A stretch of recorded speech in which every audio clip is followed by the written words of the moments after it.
광복 80주년 기념일입니다. 여론의 동향, 여론의 성향, 흐름은 매일매일 시시각각 바뀌고 있습니다. 새로운 현상들 또는 어떤 의사결정에 따라서 급락하기도 하고 급등하기도 하고 또 아주 밑바닥에 있는 민심 등등의 흐름들이 물줄기가 휙휙 변하기도 하는 것들을 여러분들께서 매일매일 보고 계십니다. 그 여론 변화의 중심, 그 한복판에서 정확하게 해설해 주시고 거기에 함축된 의미를 여러 가지로 다각도로 분석해 주시는 김봉신 대표님 나오셨습니다. 안녕하십니까? 안녕하십니까? 네. 오늘은 어떤 여론조사가 준비되어 있습니까? 예, 한국갤럽을 먼저 보시게 되겠습니다. 네. 네. 한국갤럽 조사는 8월 2주 조사입니다. 이게 이제 3번 쉬었습니다. 하나, 둘, 셋, 3번 쉬었기 때문에 7월 2주서부터 8월 2주까지 한 달 정도 이제 간격을 둔 게 된 건데요. 조사 설계를 말씀드리면 8월 이번 주에 조사했죠. 12일, 13일, 14일 조사를 했습니다. 한국갤럽은 자체 조사이고요. 이동통신 3사제곱 무선전화 가상번호에서 조사를 했습니다. 여기 전화 조사원 인터뷰라고 되어 있는 것은 전화 면접 조사가 되겠습니다. 예, 응답률이 이제 13.4%인 건 한번 눈여겨봐 주시고요. 예, 더 자세한 사항은 중앙선거여론조사심의위원회 홈페이지를 참조하시면 되겠습니다. 평상시에 13.4%면 굉장히 응답률이 높은 거 아닌가요? 지금은 선거철은 아닌데. 예, 응답률이 낮은 것은 아닙니다. 높은 편이고요. 한국갤럽 같은 경우에도 한 자릿수가 나오는 경우가 아주 간혹 있습니다. 네. 그리고 방금 교수님 말씀 주신 것처럼 사실은 선거에 임박하게 되면은 이게 막 20%가 넘는다든지 뭐 어떤 때는 야 이렇게까지 높나 30%까지 되는 전화 면접 조사가 있습니다. 전화 면접 조사이기 때문에 특히 이렇게 응답률이 높다라는 것을 보실 수가 있겠습니다.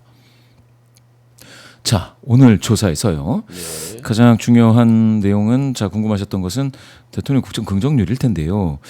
국정 긍정률이 이렇게 5%포인트 빠졌습니다. 5%포인트 빠지고 그다음 부정률은 23에서 30이 됐으니까 7%포인트 더 높아졌다고 보시면 되겠습니다. 긍정률이 5% 빠지는 동안 부정률은 7%가 올라갔네요. 예, 그렇습니다.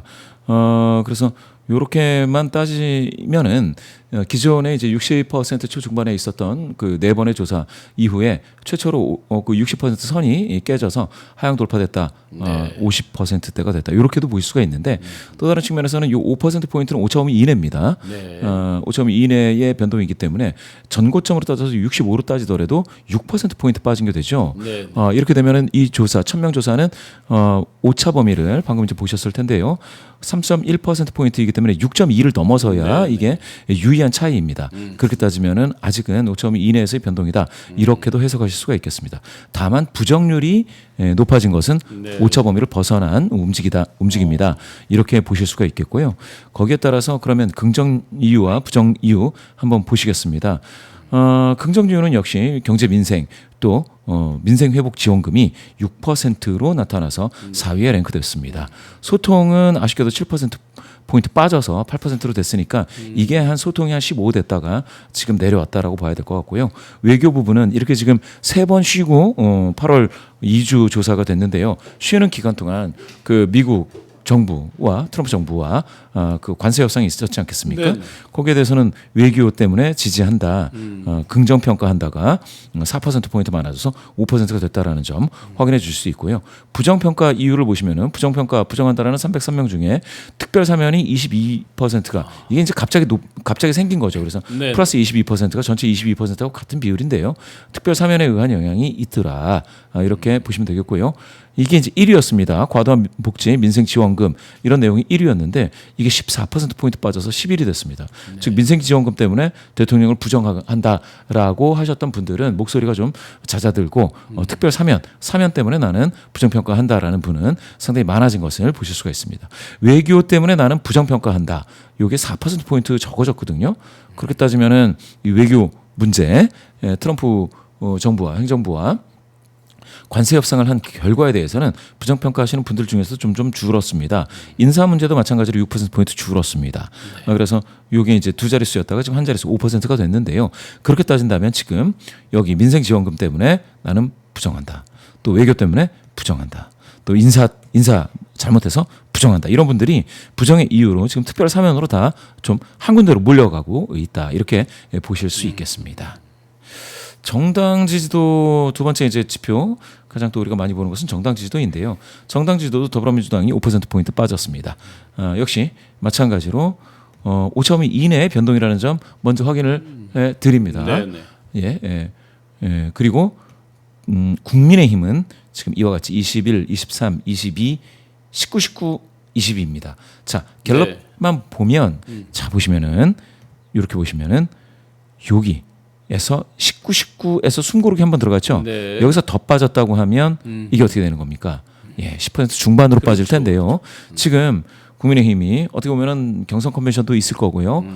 당 대표와 관련된 전당대회 관련된 그 컨벤션도 일부 좀 살아나고 있는 것인가? 3% 전환길 포인트. 컨벤션이라고 전환길 자기들끼리. 그런가요? 예. 예, 그렇게 따졌을 때 3% 포인트 좋아졌으니까 20% 선을 회복했다라는 데에는 뭐 지지하시는 분들은 좀 안도하실 만한 그런 내용입니다.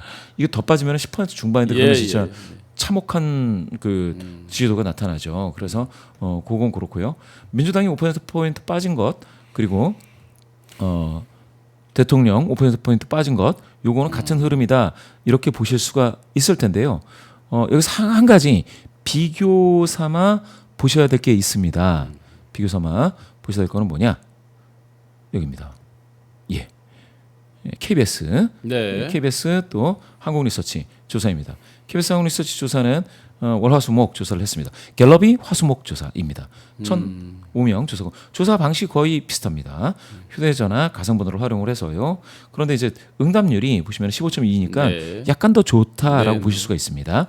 이것도 역시 마찬가지로 통신 3사제곱 무선전화 가상번호를 이용한 전화면접 조사입니다. 그러면은 다 비슷하죠. 더 자세한 사항은 제가 지금 보고 있는 화면이 중앙선거론사심의위원회 홈페이지 화면입니다. 이거를 더 자세한 사항은 보시면 되겠고요. 이거를 한번 보시죠. 국정운영 평가 한국 리서치에서는 63 나왔습니다. 네. 자, 한국갤럽하고 한국리서치는 그 뭐 둘 다 역사가 오래되고 예. 또 우리나라를 대표하는 전화면접 조사로서 양대 산맥이다 이렇게도 볼 수가 있을 텐데요. 63이다. 자, 한국갤럽 59였죠. 네. 이 63이라는 걸 한번 기억을 해주시고요. 63. 한국갤럽을 다시 돌아와 보겠습니다. 여기 64에서 예. 59로 빠졌다고 말씀드렸지 않습니까? 네. 그러면은 한국 리서치에서는 63이다. 어떻게 보이세요? 그러니까 64에서 65, 63, 64 됐다가 지금 여기서 3주 쉬고 59 됐으니까 5% 포인트 하락했다 이렇게 보셨는데 한국 리서치는 KBS 한국 리서치는 63이 나왔으니까 네. 사실상 어떻게 보면 엄청나게 큰 대폭 하락이라고 하기에는 쉽지 않다. 그렇게 네. 말할 수 없다. 왜냐? 이거 자체도 오차범위 이내이지만 또 다른 조사에서 63 나왔다라는 부분도 한번 점검을 해보실 필요가 있겠습니다. 따라서 지금 국면이 대통령 긍정률이 큰 폭으로 계속해서 빠질 것이다라고 하기에는 좀 다른 조사도 있더라. 요거를 하나 제가 소개해드렸습니다. 네. 63 나왔습니다. 그리고 정당 지지도를 요 조사에서 여긴가요? 더불어민주당이 48, 국민의힘 그죠? 국민의힘이 19 이렇게 나왔습니다. 예. 요거 한번 보시죠. 48대 19입니다. 대략 보면 30% 가까이 30% 네. 포인트. 그러니까 이제 29% 포인트죠. 그러니까 한 30% 포인트 가까이 큰 격차로 지금 아직 더불어민주당이 48, 19를 유지하고 있습니다. 다시 한번 한국갤럽 다시 한번 보여드릴게요. 한국갤럽에서는 자 이렇게 41까지 빠지고 그 다음에 국민의힘이 3% 포인트, 20% 선을 네. 지키는 것처럼 나왔는데 같은 전화 면접, 같은 추출 틀, 그러니까 샘플링 프레임이 똑같이 통신 3사 가상번호. 네. 그리고 시기가 비슷합니다. 다만 한국리서치가 좀 더 오래 조사를 했죠. 월화수목 하루 4일 더. 조사. 그렇죠. 예. 한국갤럽은 화수목 이렇게 조사를 했을 때 보실 수 있는 변화 지금 48대 19가 41대 22가 되더라. 그래서 다른 조사가 있더라. 지금 48이면 여기거든요. 네. 48이면 여기. 그러면 예, 이건 뭔 얘기야? 그러면은 한국갤럽 조사하고 그 한국리서치 조사하고를 그냥 여기다 갖다 찍으면 예. 그러면 그러면 뭐 대략 한 40% 중후반이다. 네. 아직도 물론 초반까지 떨어진 한국갤럽의 결과를 보고 계십니다만서도 그러한 결과입니다. 그래서 같은 저 전화 면접에서도 이와 같이 조금의 차이가 있다라는 거. 질문의 어떤 문항 질문의 구체적 내용의 미세한 차이 이런 게 또 있을 수는 있겠네요. 그렇습니다. 혹시라도. 맞습니다. 질문이 너무 많이 들어가느냐 또 적게 들어가느냐 네. 무엇이 들어가느냐 뭐 이런 것들도 한번 보실 필요가 있겠습니다. 따라서 두 가지 중요한 지표로서 지금 정부 여당이 굉장히 상승세를 타고 있다 볼 수 없는데 이미 꽤 높은 그 뭡니까 대통령 긍정률 그리고 여당의 지지도 이런 것들이 약간 조정하는 국면이 있다 하더라도 그거는 다른 조사 결과하고 같이 봤을 때는 대폭 하락하는 하락세다라고 딱 집어서 말씀드리기는 쉽지 않습니다. 예. 그거까지 확인 말씀 드렸고요. 한 가지만 요 갤럽 조사에서 더 보실 필요가 있습니다. 방금 그러니까 64였다가 59가 됐는데 네. 한국 리서치 조사는 63이었다. 그러니까 대략 한 50% 후반에서 60% 초반 중반 이렇게 구성되어 있다. 이렇게 볼 수가 있는데요. 지도가 예전에 1분기 1년차의 1분기에는 이재명은 지금 점이 없습니다. 왜? 아직 1분기가 다 지나가지 않았으니. 네. 그렇죠. 그런데 다른 그 대통령들을 쭉 보면 이런 정도거든요. 지금 만약에 찍는다면 지금 정도에서 이재명 대통령을 찍는다면 한 요 정도 60% 내외잖아요. 네. 그게 노무현 대통령 시기하고 비슷합니다. 그렇게 볼 수가 있겠죠. 네. 굉장히 독특한 시기가 지금 문재인 요 시기, 문재인 네. 대통령 시기가 되게 독특했고요. 김대중 대통령 또 독특했습니다. 네. 그 밑에 그러면 노무현 대통령보다 밑에는 누가 있느냐? 여기 이명박입니다. 이 점선이 이명박 전 대통령, 그다음에 윤석열 대통령, 윤석열 전 대통령, 그다음에 박근혜 대통령 이런 분들이 있고요. 노태우 대통령이 있는데 이렇게 주로 이제 보수 성향의 어떤 대통령들보다는 지금 확실히 좋은 상태인 거는 맞습니다. 한 요 정도니까.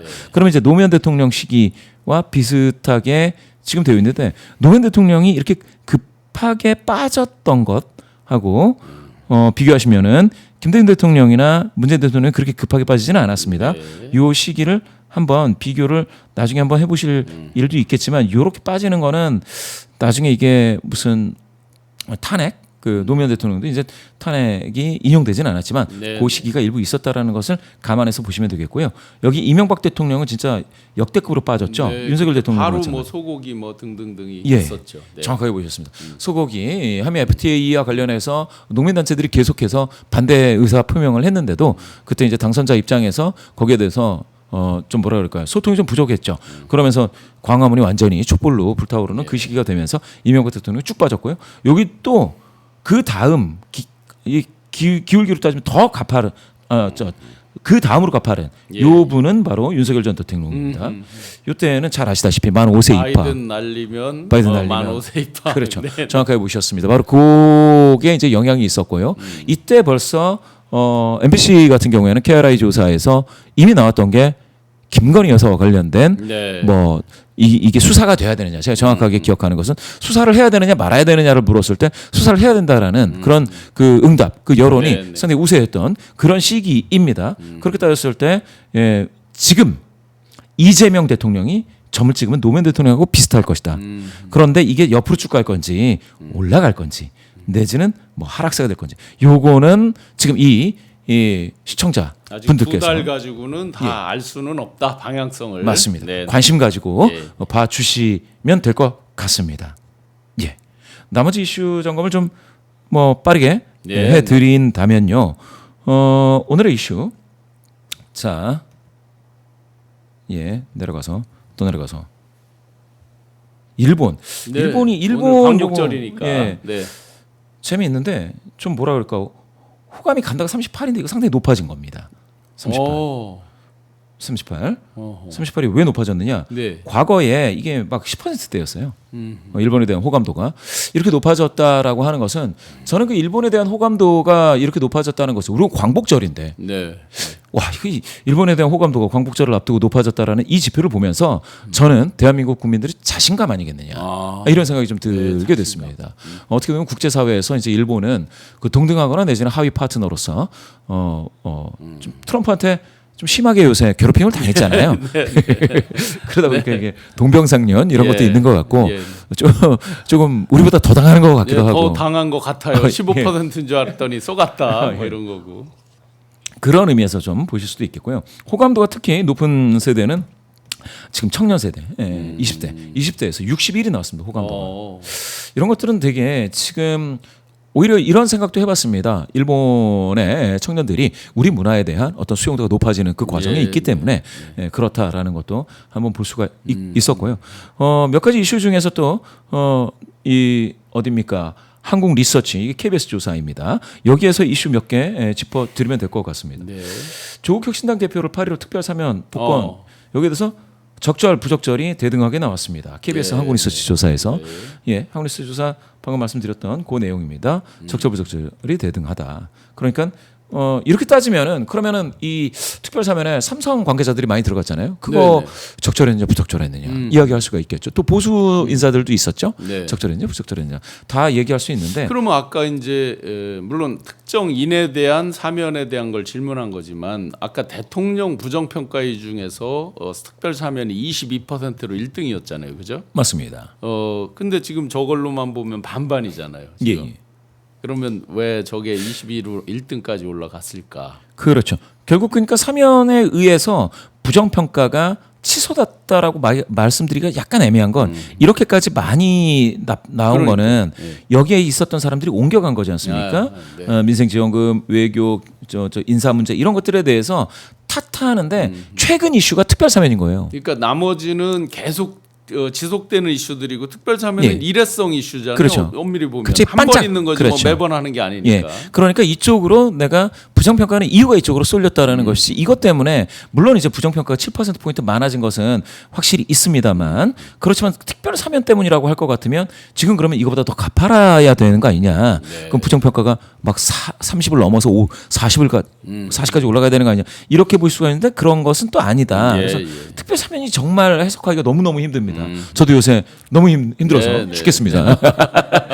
왜냐하면 특별사면 자체는 조국만 있는 것도 아니고 삼성 기업인도 있고 다른 보수 인사도 있는데 이거에 대해서 방송에서도 너무 힘듭니다. 왜냐하면 그 찬반에 따른 댓글로 전쟁이 일어나고 있기 때문에.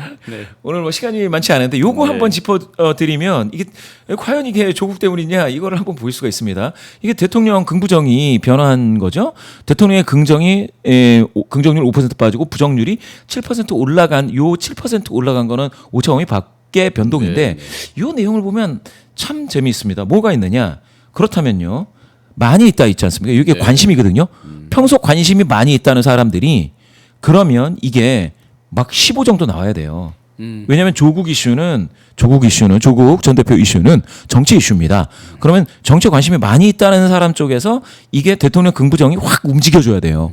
급격하게 움직여야 그래야 이게 조국 이슈 때문에 움직였다 할 건데 여기 한번 보시죠. 약간 있다. 이분들은 뭐냐?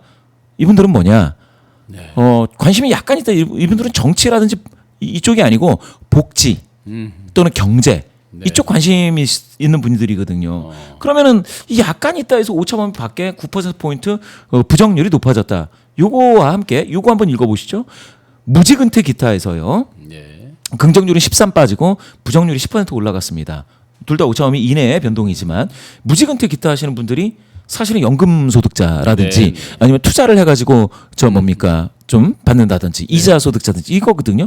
그러면 코스피 5천에 대한 기대감이 정책적으로 계속 이제 뒷받침이 돼야 되는데 그게 잘 안 되는 부분 최근에 있어서의 그 약간 엇박자 비슷하게 있었지 않습니까? 50억 10억 논란. 50억 10억 논란 이런 것들도 있었고 했기 때문에 제 느낌에는 사실상 이게 복합적이에요. 특별 사면 때문에 모두 다 문제가 있어서 이렇게 변동했다라고 하기는 쉽지 않습니다. 판단하기가. 오히려 이와 같이 경제 부분 중에서 특히 이렇게 뭐 투자라든지 여기에 관심 많으신 분들 또 보시면은 중간층이잖아요. 중간층 상중상이 아니고 경제적 소속감으로 중간층에서 또 변동이 그 부정률이 높아졌다고 하는 것들은 또한 뭐 여당에서 일부 뭐 한 분인데 의원 뭐 있었죠. 이춘석. 차명 투자. 네. 요런 것들. 그런 것들 때문에 발생하는 것도 일부 영향이 있다라고 봐야 됩니다. 그래서 지금 변동은 복합적이다. 이렇게 보시는 게 맞겠습니다. 네. 그 국민의힘 지금 한참 이제 전당대 하고 있는데 그 누구 뭐 선호하는 거 뭐 1, 2등 이런 건 있어요? 국민의힘. 네네. 국민의힘 여기에서 나왔던 것 같은데요. 자, 전환길이 나왔으면 1등 했을 것 같더라고요. 흐름이.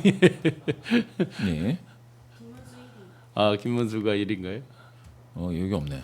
여기였나? 갤럽입니다. 갤럽. 네네. 갤럽에서 있었습니다. 예. 예. 여기다. 손으로 찾자니 막 네. 열심히 찾고 네. 있습니다. 빨리 찾지 못해도 용서해 주시고요. 자, 이겁니다. 네. 국민의힘. 저는 이 부분은 참 전체로 보면 안철수 씨가 2등인가요? 아 예, 예. 3등. 예, 예. 3등이고 조경태가 2등. 전체에선 조경태 아니다. 2등. 조경태가 1등입니다. 1등. 김문수 네, 2등, 전체. 안철수 3등. 예, 예. 그러네요. 네. 그런데 정당 사실 당심이 이제 80% 들어가잖아요. 예, 예. 당심 80%의 그 기준이 되는 게 여기 정당 지지자입니다. 예. 자당 지지자들을 보시게 될 것 같으면 이렇게 이제 분포가 되어 있는데 조경태는 전체에서 1등했다가 예. 당 지지자 중에서 9%가 되는 거죠. 소속 정당 네, 네. 자당이라고 하죠. 자당 지지자 중에서 9%, 안철수 9% 상당히 저조합니다. 근데 김문수 46인데 네. 이 46이 여기 의견 유보 빼버리지 않습니까? 네. 의견 유보를 뺀 상태에서는 이게 상당히 높은 비율이에요. 거의 절반에 가깝다고 봐야 됩니다. 그러네요. 예, 예. 그렇게 되면 이거는 절반을 넘는다고 봐야겠네요. 그렇게 되면 이건 증폭되죠. 당심에서 증폭됩니다.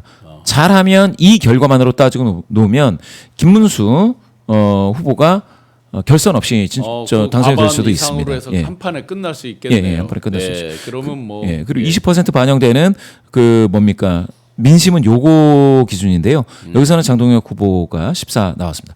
그런데 하나 더 소개해 드려야 될 게 있다면 잠깐만. 이거 토마토인데. 그거는 제가 다시 찾아야 되니까 네, 일단 네. 요거 기준으로 본다면 장동혁 후보가 지금으로 따지면은 당 지지자 중에서 자기 소속 정당 지지자 중에서 절반 그 김문수가 얻는 표의 절반도 안 될 거다 이렇게 나오고 있지 않습니까? 네, 네. 그런데 어떤 경우에는 이게 이렇게까지 낮지 않아요. 예, 많이 튀어서 나오는 예. 거 봤습니다. 많이 네, 네. 많이 좋아지기도 합니다. 예. 그렇게 전환길 된다면 씨가 외적으로 보면 장동혁 씨를 미는 것처럼 보이죠 현재 스코어. 예, 예. 네, 네. 그러면은 그건 이제 ARS 조사에서는 장동혁 지금 후보가 거의 비슷하게 쫓아가거나 대등한 수준까지 가고 있다라는 이야기가 있거든요. 그거는 어디냐면 그 미디어 토마토 조사입니다. 네. 미디어 토마토 조사에서는 그와 같이 상당히 그 세게 나오고 있다라는 지금 ARS에서 예, ARS에서 지금은 전화 면접이었고 좀 전에 거는 좀 전에 전화 면접보다는 ARS가 좀 더 이거는 저 뉴스토마토가 미디어 토마토 그렇죠. 뉴스토마토가 네, 미디어 네. 토마토에 의뢰를 해서 조사를 한 8월 2주 조사입니다. 10일, 12일 조사를 했네요. 네. 여기서 볼 것 같으면 바로 이제 그런 그 현상이 나타납니다. 여기에서 예, 예. 보시면 국민의힘 요거죠. 국민의힘 지지자 중에서 김문수가 오. 37.8, 장동혁이 35.1입니다. 오호호. 완전히 대등해요. 네, 비슷한 시기인데 ARS는 완전히 예. 올라갔네요. 이렇게 보면 결선 들어가면 어떻게 될지 모릅니다. 장동혁 후보가 이길 수도 있습니다. 네. 예. 그리고 이제 또 하나 고려해야 될 게 장동혁 후보 같은 경우에는 충남 분이잖아요. 네. 근데 정청래 대표가 충남 분입니다. 예, 충남 금산이고. 예. 그러면 네. 충청도의 그 중원을 놓고 아하. 양당이 격돌한다고 했을 때는 네네. 장동혁 후보가 아마 유리하다고 국민의힘 지지하시는 분들은 생각하실 수 그렇게 있습니다. 논리를 또 만들고 그렇습니다. 하겠네요 캠페인을. 네, 이걸 보는 이유는 뭐 간단합니다. 정당 해산 심판 청구를 해야 될 거냐 저절로 망할 거냐를 보기 위해서 여쭤봤습니다. 뭐 깊게 뭐 무슨 저희가 엄청나게 관심이 많아서가 아니고 네, 국회 부담이 덜어질 거냐. 예. 오늘 소개해드린 모든 조사는 중앙선거론사심위원회 홈페이지를 참조하시면 되겠습니다. 네, 급변하는 여론에 대해서도 언제나 우리가 관심을 가져야 됩니다. 왜냐하면 그게 사회 방향성을 결정하게 되고 그에 따라서 정책 집행도 일어나고 또 기업의 마케팅 방향 이런 것도 같이 가기 때문에 늘 관심 있게 보면 우리가 일상생활에서도 전략적 마인드 이런 게 형성되는데 상당히 도움이 되고도 합니다. 광복 80주년 그야말로 다시 찾은 우리가 함께 찾은 역사의 빛 80년 전 그 선열들의 뜨거운 함성을 가슴 깊이 감사드리고 또 간직하면서 오늘 신용환의 핫스팟 마무리하도록 하겠습니다. 대표님 감사드립니다. 감사합니다. 네, 시청자 여러분 감사드립니다. 행복한 휴일 연휴 되세요. 네, 고맙습니다.